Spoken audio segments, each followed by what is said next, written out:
I think it's very inspiring for people to hear your story as a W2 and previous a rock star, now in real estate investment. So I began investing in single family rentals. We would find a distressed property. 90% of them were off market deals at the end of the day. I understand very accurately how that improves a community, and I feel called to do it again and again.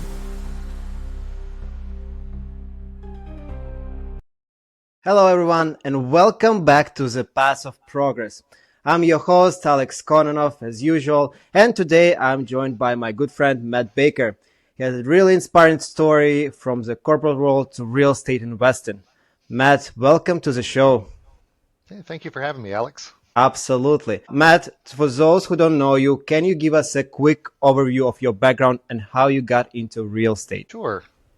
So I grew up in Texas, and I spent most of my young life going to school there. I went to Texas A&M University, got a good college degree, and before I got into the corporate world, I was actually a traveling musician. It's an interesting part of my personal story, but I got good enough at guitar to play it for a living and went on the road and played with a country band for about 5 years and about 1,000 shows. And then I met my wife along the way, and we decided the music life wasn't for me. So I wanted to get that steady day job that would provide for a good family. And so I did. I got out of the music business after 5 years of touring, and I started working for the oil and gas industry, since that's a big money maker on the Gulf Coast. And I had a family member that was able to get me a job in this accidental profession they call project controls. It's like project management, but it's a subset of project management where they are helping project teams predict cost and schedule outcomes of their big multi-million dollar projects. So I've been working in that industry for about 18 years now for companies like Chevron and Chevron Phillips and Exxon Mobil. So over those years, I've amassed a pretty good amount of net worth. It took me about 43 years to get to my first $1 million in net worth.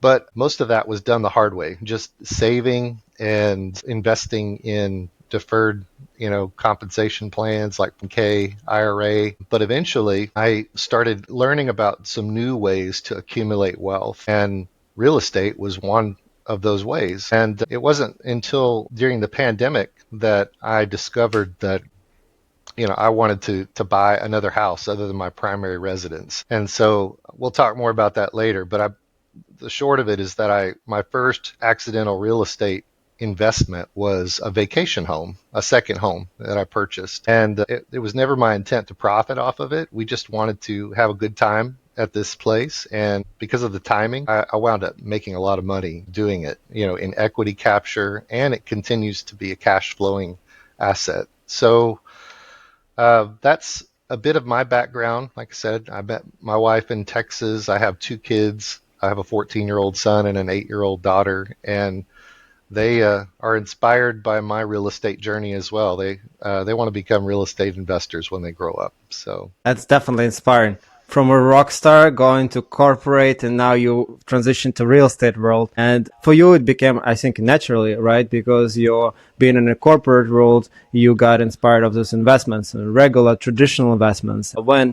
At what point did you decide, hey, it's real estate out there, and I'm gonna invest in real estate? And for you, it was more natural way. You wanted to have a secondary home, vacation home rental, and for your family to come, and you naturally becoming a cash flow asset for you. So how did you rent that asset? Did you put it on Airbnb, or did you just vacation rental over the vacation times? How did you go? that's right, Alex. I rented it out on Airbnb. I still do that, and I self-manage it, and I'm only there a few weeks out of the year, so we enjoy it when the kids are not in school, and then the rest of the year when we're in school and I'm at work, my guests come and pay my mortgage for me every month. So it's not a for-profit business. This particular asset is it's more of a break-even investment, but it's got a lot of equity captured because I bought it in 2021, and that was a good time to buy property when loans were very cheap, and I was able to lock in about a 3% interest rate on a fixed 30-year mortgage. And so now that interest rates are in the Wow. mid sixes and mid sevens. 3% is just Yep. terrific. So I wouldn't dream of refinancing out of that at this point. And as long as it pays off your mortgage, so it's slowly paying off, and equity kept increasing. So it's not a break-even deal. You still offloading some expenses from the property because you're active in that real estate deal, right? This is your main operators that you don't have anyone else running the show for you, and That's right. also you're probably saving on taxes on that because you getting a lot of expenses. But also on top of that, you're paying your equity for the building. So slowly but surely, the property gets paid off, and it could be your retirement home. If you decide to have it or decide to sell it, it's going to be your retirement package at some point, or something to pass along for your kids. Yeah, you made a good point there. I've recently learned that in single family investing, you make money five different ways. Like, the equity capture up front if you're buying a distressed property and you're fixing it up, and then you have the cash flow every month, and then you have the principal pay down, and then you have appreciation over the course that you own the house, and then you have tax advantages. So if you do your taxes right, then that can be advantageous to you as well. So I'm learning all about that in my current real estate journey. One step at a time. But it's always important to surround yourself with rock stars, not only actual rock stars like yourself, but rock stars in CPA, a rock stars accountant, rock star, attorney, everyone who can help you with real estate transaction. Building your team is one core principles in real estate. So tell us a little bit more about this property. How far is it from your home residence, and how do you manage it? Is it out of state? Is it in the same state? Where is it located? It is in Colorado, which is about 920 miles away from where I live and work. So we drive there and I load the family up, and it's a 16-hour drive to get there. We could fly, but we just prefer to drive, and we enjoy the trip there. And so when I'm home, I just rely on a few key people that I can call. Like, I have a good housekeeper that she turns the property between guests. And if I ever have any maintenance issues, I have a call list of contractors that can come and solve problems for me.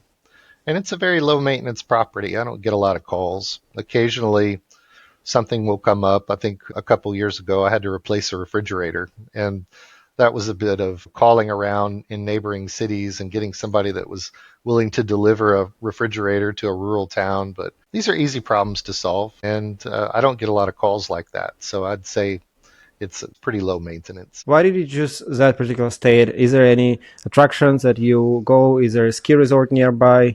What particular attracts you there? Well, I went up there as a tourist, just visiting on a recommendation from a friend, and I saw these beautiful mountains in this little town called Westcliff. And if you ever get a chance, you should visit Westcliff. It's like stepping back in time. This little town has less than 1,000 people living in it, and a thriving Amish community, and they often bring their horses and buggies to town. It's maybe how you could envision Colorado was 100 years ago. And so I went there Wow. just to see the beautiful mountains, and yeah, they have a ski resort that's about an hour and a half away, and so it's a great antidote for big city living. It's the opposite of Houston, that's Disconnecting for from the sure. city. Exactly. Yeah, absolutely. How much are your nightly rates there on average? It was 145 a night, and then I dropped it down to 130 a night because it's bookings have been slow lately. The economy hasn't been the best, so I think people are vacationing less, and so, but that's Do you use any automation programs that help you fluctuate the price on Airbnb? yes, it has some built-in features like that where it can set a ceiling and a floor on your rate, and it'll adjust based on demand. So dynamic pricing. Well, I mean, if you're open for it, we can drop a link to your Airbnb here in this chat, in this description. So if Sure. someone is interested, they can look up and maybe book a vacation with your rental. Yeah, I'd appreciate that. Yep, absolutely. No, we're happy to help. And what is your real estate portfolio looks nowadays? Fast forward after this property, how did you scale and how long did it take you? Yes. So I began to get involved with a organization called Lifestyles Unlimited, which is based out of Houston, Texas, where I live. They have about 50,000 real estate investors, and they've been around for 35 years or so. And I heard the founder and CEO, Del Walmsley, talking on the radio. And I had been following his talk show for a couple years. And I decided to get actively involved. I think I found a coworker at Chevron at the time that was a member, and she recommended that I go and learn more about it. So I went to a case study meeting and started meeting other members, and eventually I jumped in and went to their big expo that happens once a year. And I started meeting all kinds of different investors and understanding the different tracks that I could pursue. And the first thing I did when I became a member was I got into a passive deal. And then I was a modest $25,000 investment in a 202 door apartment complex, which is still doing good to this day. But I realized this was kind of a slow burn and I wanted to make results quicker than that. And so instead of looking for more passive deals, I decided I had the money to go buy rent houses. So I began investing in single family rentals. And the model that they follow at Lifestyles is buy and hold. So what I would typically do is find a property with the help of Lifestyles realtors, and we would find a distressed property, maybe from the 1960s, about a 1,400 square foot house, 3 bedroom, 2 bath. And these houses, you could pick them up. They were 90% of them were off-market deals or wholesale deals, and you could pick them up for 70, 80, $90,000 for a house, and then you put 50 or dollars into a renovation, and you'd finance the whole thing with a hard money loan, and then you would refinance out of that hard money loan once construction was complete, and you put a renter in it and you operate it. So that's what I did. My first house was in Beaumont, Texas, and I had a lot of hand holding with realtors and the mentors in the organization. But then after that, I started repeating the process over and over until at the moment I have 9 single family rentals, including the place up in Colorado.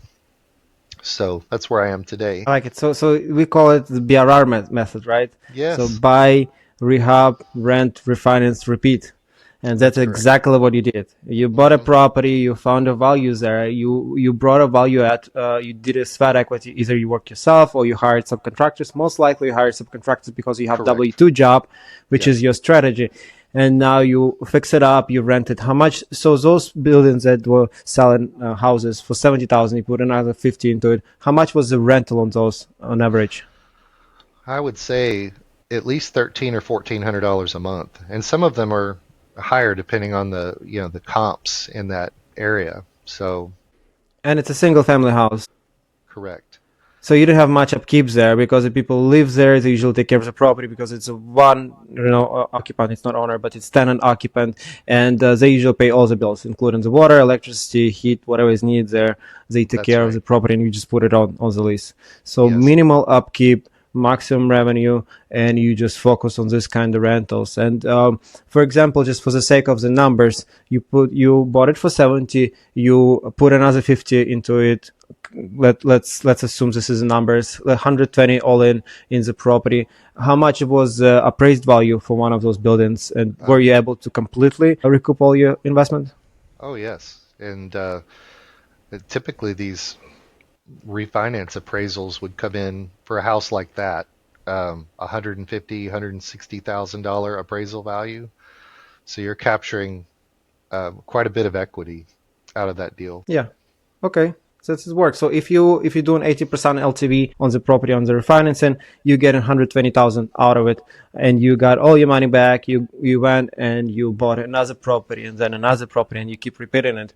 So for how many times you did it? Did you do it for all of your properties? Did you refinance all of them, or are you still in the process? Yeah, I use that hard money loan and then refinance into rate and term financing. And at a certain point, I recognized that these houses they were losing their passive nature, and I needed to get some help managing some of the day-to-day operations. And so I reeled in a property management company. And for about 8% of my rent, I've got a team of people that go out to if there's a call, they take care of it. and they also handle the paperwork with the leasing and keep me organized and send me, monthly financials and a lot of helpful things that I probably wouldn't do as good of a job on my own, because I'm working still. So it allows me to focus on work. It allows me I'm to sure. focus on my next deal, and so there's a lot of advantages to at some point when it makes sense to get a team to help you manage. I like it. So when you scale, you naturally have to look for more assistance on day-to-day management of properties, because when you own only one house, management is kind of okay. You get called once in a blue moon, and it's okay. You can manage it. But if you have 10 properties, 9 properties, now you have 9 times more probability of those calls. So it's not you get it not once in a couple of months call. Now you get it once in a week a call for one property or another, and now you are in a crunch. Now you That's need to right. figure out the solution. That's what you did in this question. So That's right. let me ask you this: all of those properties, are they saturated in one county, in one city, or are they all over the Texas? They're all over Texas. I'd say all over the Gulf Coast. I've got three in Texas City, one in Beaumont, one in South Houston, one in Trinity, one in Richmond. So you could spend all day driving around to all these different locations. And, I did a lot of learning and adapting. I realized in the beginning I was trying to do a lot more hands-on activity. I'd go and cut the grass at a property, or I'd go do a simple job, just because I felt like I was saving money. But when you scale up, you realize that the more you swing a hammer, the more you lose money, so you have to learn to work on your business, not in your business. So Yep, just point. DIY stop becoming a solution when you scale over one unit. Now you have time to look for property instead of, cutting the grass, like you said, or plunging the toilet. It's my favorite. I did it too. Right. So when we started, we grew quickly. In 2 years, we grew from 0 to 30 apartments. And oh God, I've done it all. Mm. You name it, the calls, the fire trucks, the house next door burned and it touched our property. Oh my gosh. And at that point, after a year of management, I'm like, okay, I need to transition out of it because I will go insane. Yep. And yeah, it's as you said, it's preventing you from looking on other opportunities and exploring what else is out there. But let me ask you a question. Usually people try to look for homes inside their vicinity so they can at least get a handle on it. Now you're talking about the whole different distance that you cannot even drive in one day around all the properties. Do you have one property management company that manage them all? And how does it work for you? So I have one property management company for the majority of my portfolio, and then there is a super remote location that I had to get a different company to manage that one, because the other management company, they were limited on their footprint. So sometimes that happens. And I don't plan to be in these properties. I don't plan keeping them a long, long time. I think at a certain point, you'll look at when a house starts to get a little older, its depreciation runs out, and maybe some wisdom in taking that equity and plowing it into another house or another deal. So, and I'm looking to get into apartments. So, in within the next few years, I definitely see my single family portfolio getting divested and invested in future real estate. How do you buy those properties? Do you buy them under your personal name or you have LLC for each single property? How do you structure your purchasing? So for the single family properties, I had just put them in by individual name. With the exception of the Airbnb in Colorado, I felt like that was more appropriate to put in an LLC. But the ones in Texas, I just put them in my name, and I use insurance and an umbrella policy you know, to mitigate some of the risks that go with owning property in your name. So that's what I was taught anyway. But And if I get into an apartment, then obviously I'll have to get an LLC for that. no, yeah, apartment building is a whole different animal. That's We'll right. we'll come back to that. But you have your exit strategy, right? You are planning to diversify from single family and go bigger. More apartments under one roof makes more sense, and I'm That's right. all for it. Now you have options since you are the sole owner of those buildings. You can 1031 exchange all of them and structure it strategically to rotate this money into the new property. and roll over the capital tax gains if it will be still available when you are doing that. We don't know, everything changing in our political environment so quickly. That's right. We don't know what's going to happen tomorrow, but I have a feeling that real estate will be fine Sure. because, Yeah. our administration is pro real estate, hopefully. Yeah, that's true. Yeah, so tell us a little bit about your apartment journey. And you mentioned that you started investment as a passive investor, so you learned, you understand how it works, so you kind of liked it, but it was a little too slow for you. You wanted more active lifestyle, so you started acquiring a single family house. Now you're looking back into apartments. How did you go through this cycle, and why do you look at again at apartment complexes? Right. So in my organization, they have different learning tracks, and one of them was single family, one was passive investing, one was IRO deals, which is, buying an apartment with all your own money with no syndication, no partners. And then the final frontier is this space of syndicating. And I feel like to get the most value out of my membership in this organization, that's where I need to go. And you can scale up quickly, and you can actually make a pretty good living eventually doing this lead investor role. In the beginning, your first deal, your management fees are limited within the group. They put a lot of boundaries, safety kind of regulations on what leads can and can't do. Everything is for the protection of the passive investors, which I like, because you're trying to cultivate trust with a bunch of people, and you're coming together with your capital. And a lot of these people, they're investing their life savings, and they're wanting predictable outcomes, and they're trusting you as a lead investor to make good financial decisions for them. They sit back and they collect the distributions, and they're living the lifestyle, right? But as a lead, that's a full-time job, and it's SEC regulated.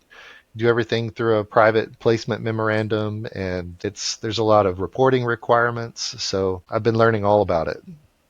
But the good news is a lot of what I learned in corporate translates well to running this side of the business. So I think it's a job I could do well. Operational part is very important in the Hmm. syndication style, right? Because how good are you project manager, like in your position in corporate world, if you can transition your skills into syndication, I think it's a win-win. Tell us a little bit more about your trainings. How are your trainings going? What exactly you learned there, and how it will help you to become a deal sponsor in this sense? Can you share some insights of step-by-step daily activities, monthly activities, and your goals? Sure. So right now I'm in the training, and I've done some online formal kind of academic style trainings on just understanding the process of acquiring, doing multifamily analysis, looking at different submarkets and making sure that deals make sense from an NOI standpoint, and also getting an idea of what I would qualify for as a lead investor, my financial strength, and then when is it time to involve other people to help you qualify for a certain amount of doors. You may have to get a key principal, which is a guarantor on the loan, which they lend their balance sheet to you, and in exchange for a percentage of your management fee, right? So it may be that my first deal, I may need a key principal to help me get into an opportunity that I could otherwise not reach. So I'm open to that. And I'm realizing that this first deal is going to be about the learning experience. And so that's what I'm currently stepping through, that process of getting to the point. Matt, and it depends on what deal, right? Yes.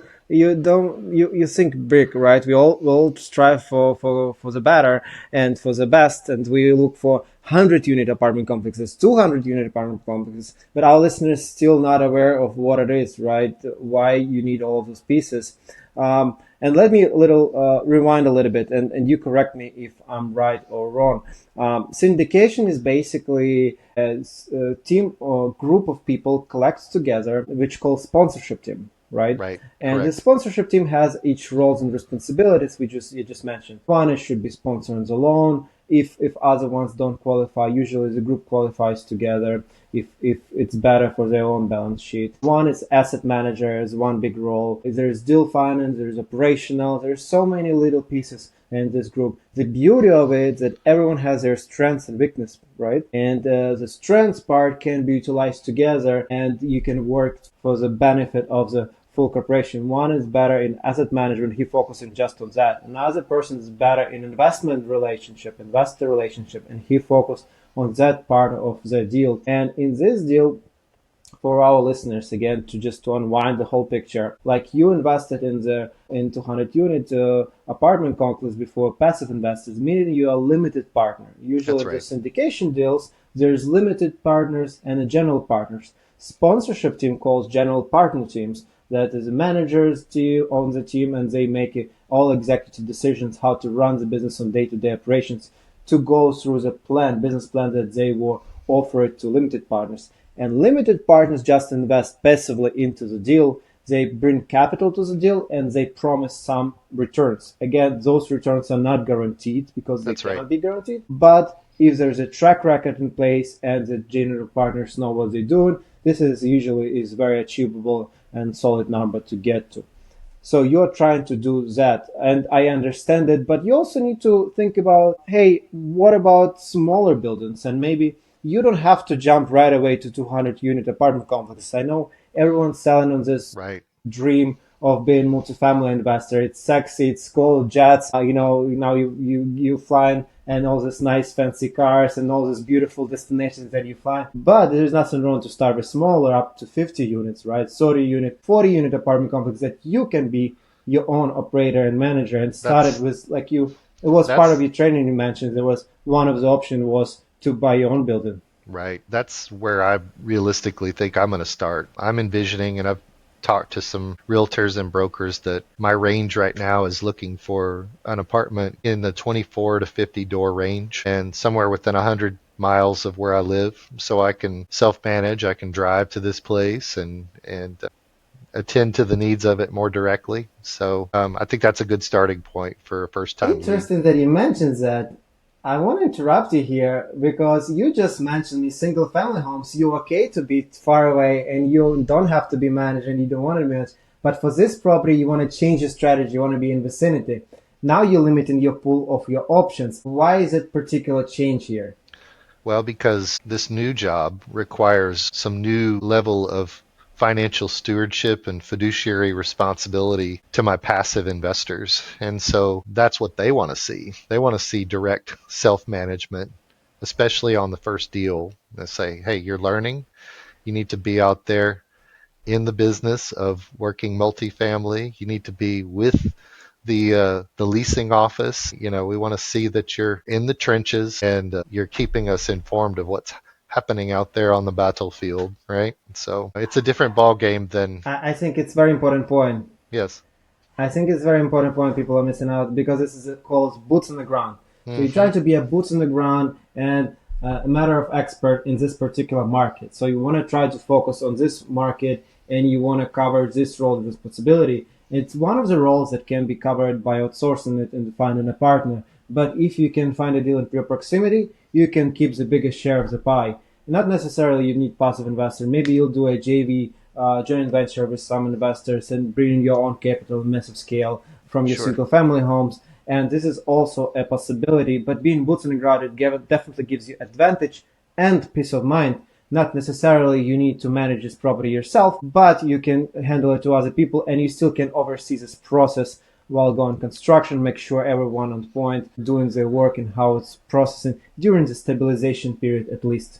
That's right. Yep, I think it's a very crucial point, and I hope you will find your deal sooner or later. I just want to mention that I don't know we didn't talk about it, but I'm developing my proprietary software, sort of web application where you can put operating memorandum or investor deck into the portal, or you can put an address, and it gives you property report on top of market report analysis and Nice. your analytical research and overview within a couple minutes utilizing AI tools, which I'm building right now. And I think within the next couple of weeks, I will give you a try for it. And for our listeners, if someone will try this software, do reach out to me in the path of progress. And Matt will be one of the first people who will try it as our front runner on this space, and will give you more bullets to fire up, more offers, and to get you deals that you want. I appreciate that. Thank you. Absolutely. Now, I want to rotate a little bit to a personal part, if you don't mind. You mentioned how faith and family play a huge role in your life. How do those values guide your investing decisions? Like from single family passive investment, now going active. I know vacation home was a campsite in Colorado was your more original idea of vacation with a family. It wasn't more like an investment, but now you're leaning towards going from safe W-2 corporate world, focusing more on investment and real estate investment. Well, several topics to unpack, but I'll start with the last thing you said about leaving the safe corporate world. And I will say that based on what I know at this point, I find more safety in things that you can directly control.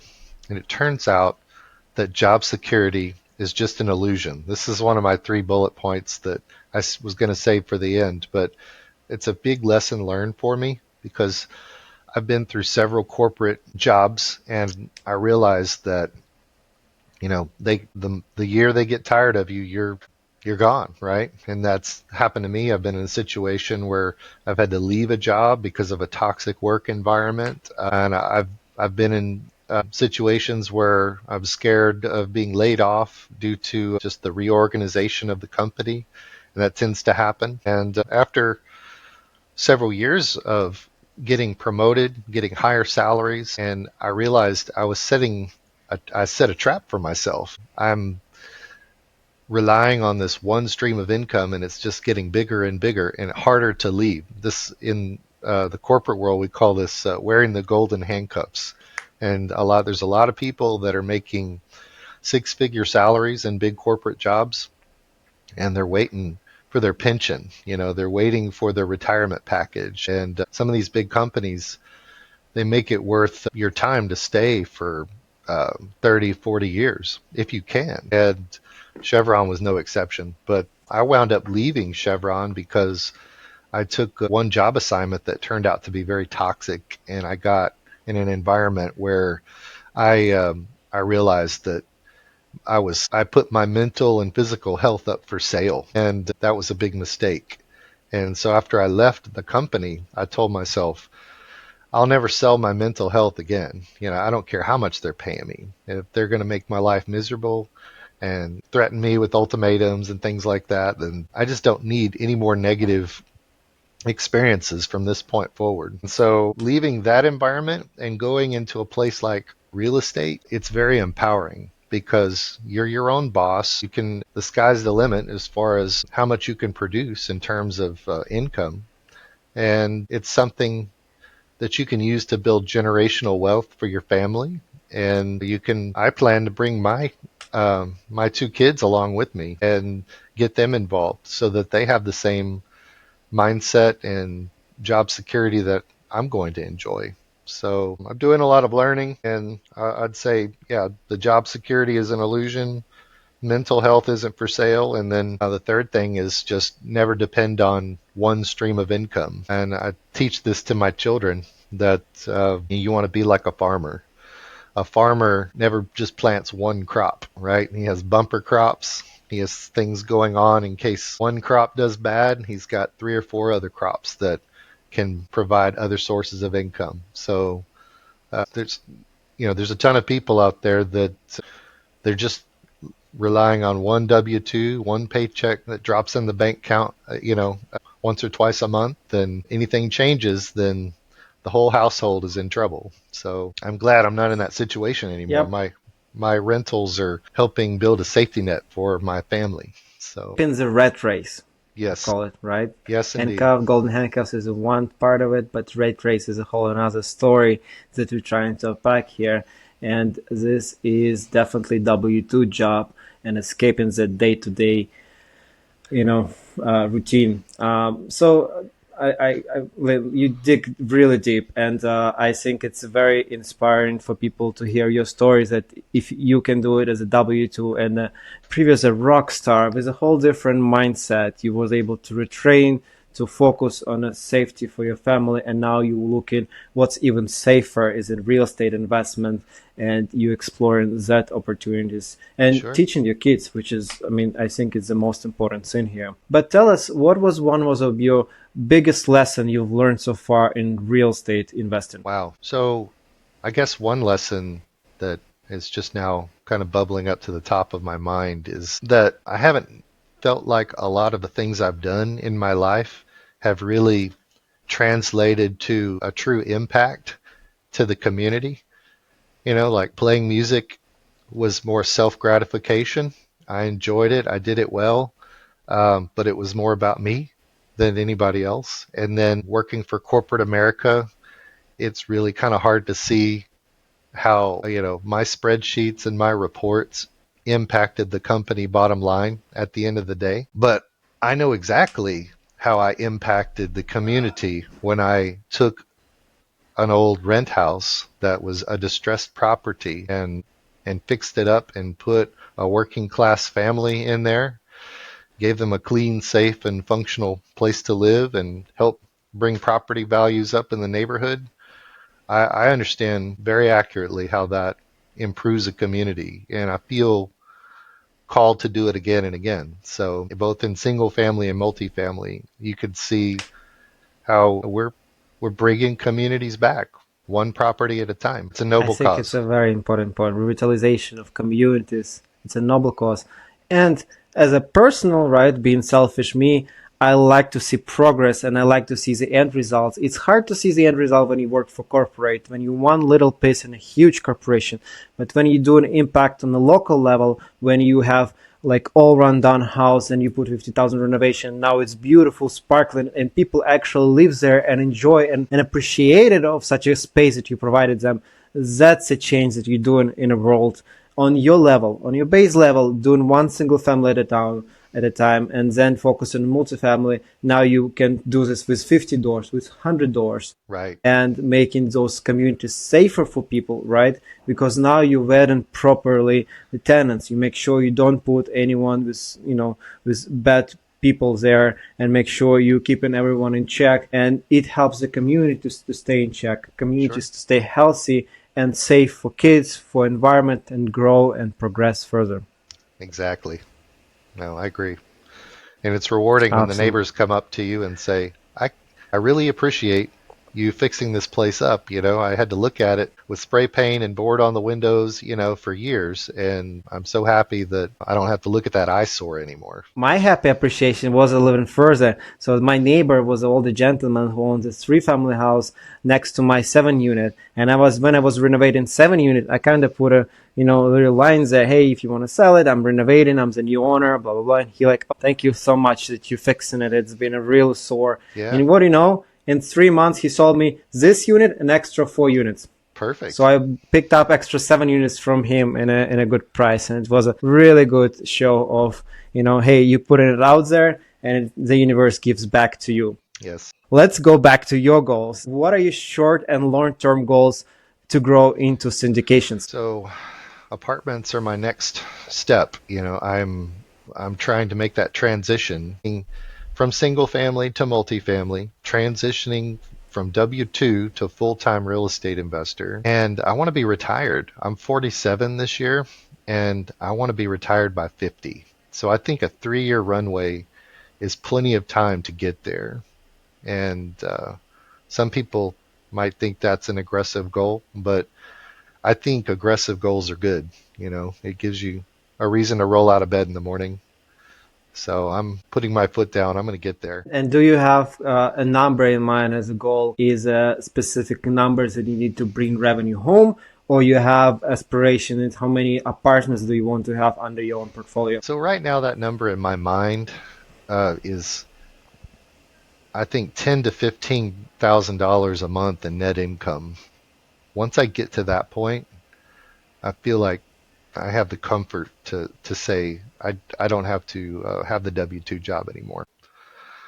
That would help me cover all my basic expenses, contingency for, how things come up. Yeah. So that's a safe envelope. But if I want to add here, I would over try. I don't know if you read it, 10x by Grant Cardone. 10x that goal. Make it 100,000 per month. Yeah. Focus on that bigger goal, and then you get something less than that potential. Maybe you'll get a whole thing. But now you're gonna get 5 times more what you wanted right now, and it's gonna be even more satisfying, and you'll get even more gratification from this process. Yeah. Good plan. Now let's switch to real quick hits, lightning round. I have a few questions that I'm gonna ask on all episodes moving forward. Sure. And I will start from you, Matt, if you don't mind. Just share with us one book or resource that made a big impact on your real estate mindset. It could be a podcast, could be a book, could be a video that you watched. What was that for you? Yeah, I didn't. I was doing some thinking about this, and I'm not a huge reader, but I do remember this one book that really inspired me. It was written by David Allen. It was called Getting Things Done: The Art of Stress-Free Productivity. And a lot of it's about getting organized and how that can just help your life in so many different ways. It can help you be a better employee at work, which is why I was reading it at the time. I was a cog, and I'm still very much a cog in a giant corporate machine, but this was a way of just organizing your business for the benefit of your employer. But you can use this same strategy for running your own business. And one part that the concept of putting together an altitude map for your goals, that really, it followed me through the years. And I've made several altitude maps, and just think of it like buckets of goals that start at like an airplane, flies at different altitudes. At the 50,000 foot level, what is just the be all end all reward that you're seeking in life? And maybe that's wealth, health, and being, able to do whatever you want, the complete freedom. And as you proceed closer to the ground, you're trying to define how you get there, right? And so you're trying to put together this action plan to bridge your way to your ultimate goals. And so at the runway level, you've got today. What am I doing today to get closer to my goals?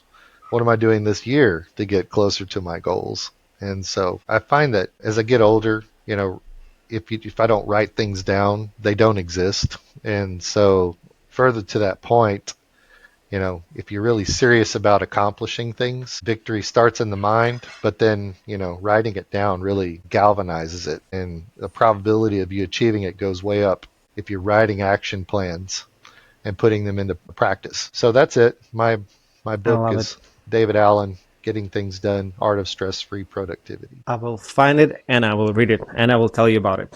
I'm already excited. For me, I have my vision board at home. I print those photos that I want in my and visualizing. I have car washes, I have multifamily houses, I have some goodies, and I'm trying to achieve and dream homes that I'm trying to get into. And every morning I wake up and look at the board and say, this is somewhere that I'm gonna be in the soonest future. And besides that, there's annual planning. And of course, I'm trying to get into habit of daily writing, journaling. I think it's very important that you mention, and I will go back into that. Let's go to the second question. Most important trait a new investor should build. Okay, I would think and it's not even close. By far, the most important trait is decisiveness and this being a person of action. And I've run into a lot of folks who they absorb educational material and they surround themselves with all the right people, but when it comes time to make a decision and move forward and like step off the cliff, they have some aversion to doing that, and they'll waste all kinds of money and time not taking action at the appropriate time. So just recognize that there's never going to be like an absolutely perfect data set for you to make a decision with. You're going to have to work with imperfect information. And it's easier for me because I'm not as analytical as other people are. I'm not a hip shot guy. I need some data, but I will say that my success has been, and there's been people that have come alongside of me and they haven't gotten as far as I've gotten because of what I'm talking about. They're afraid to act. And so you've got to get out there. You've got to, even if it's just like buying a one rent house, get out there and buy it and learn the process. And then you're going to make some mistakes. It's inevitable. You learn from those and you go buy another rent house. So, but you got to keep taking actions. Calls as stage analysis paralysis. When Yes. people overanalyze and sin and they paralyze themselves and they cannot move, cannot function, and they blame on all the different things that's what's going to happen.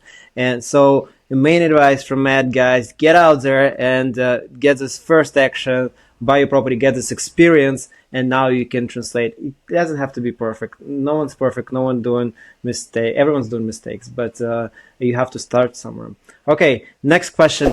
One sin you wish you knew earlier. Let's see. I'm thinking, I wish I had known that, when you buy a property, I think people tell you you can get very little money out of pocket to purchase your first piece of real estate. And that may be true on paper that, with the financing, you may not have to come out of pocket with that much money, but there are some other things that require reserves, cash. So I will say that I'd say generally speaking, you probably need $40,000 to start with your first rental property, your first rent house. Because I learned that once I got into a deal and got a hard money loan going, the contractor that you're going to hire to renovate the property, they're going to want a cash advance to get started. And so you need to be prepared to give them the first 30% of your construction budget. And you'll get reimbursed for it eventually with your draw from your hard money lender. But you need that money up front to start the work. So to some people where you're working with a tight budget, that may make a big difference on when you get started. It's like, oh, I had the 20 grand to start the loan, but I didn't have the extra 20 grand to give the GC. So if you're starting from humble beginnings, then just make sure you have enough cash before you get involved with that first project. So it wasn't an issue for me because I had plenty of money saved up, but I could see how it could be for someone. In other words, get your ducks in a row and make sure you have your reserves ready, either in terms of cash, like you mentioned, or maybe credit cards. That's I right. did mine with my credit card reserves, and I kind of muscled through it before the refinancing, and I refinanced 100,000 in debt just from the cash out refinancing of 70 unit, which Right. also worked out because I didn't come from money. But whatever works in your situation, you have to adopt, but keep moving forward. Matt, this is great. Thank you so much. I have one last question for you. If someone wants to get in touch with you and learn more about your journey, maybe be part of your journey as an investment product, how people can reach out to you? Feel free to contact me via email at mass.passive@gmail.com. I'm also on Facebook and LinkedIn. You can put my links in the comments or wherever you'd like to put them. But yeah, I'm out there on social media. Come find me. I'm happy to help. Love it. Matt, really appreciate you coming out and sharing your story. I'm glad I learned something new about it today. And it's awesome to see how you're building your life and your portfolio with purpose. Well, I appreciate the opportunity to speak. Of course, to everyone listening, thanks again for tuning in. Don't forget to like, subscribe, and share this with someone who owns their own passive properties. And always keep moving forward. Thank you, Matt. Thank you, Alex. See you live.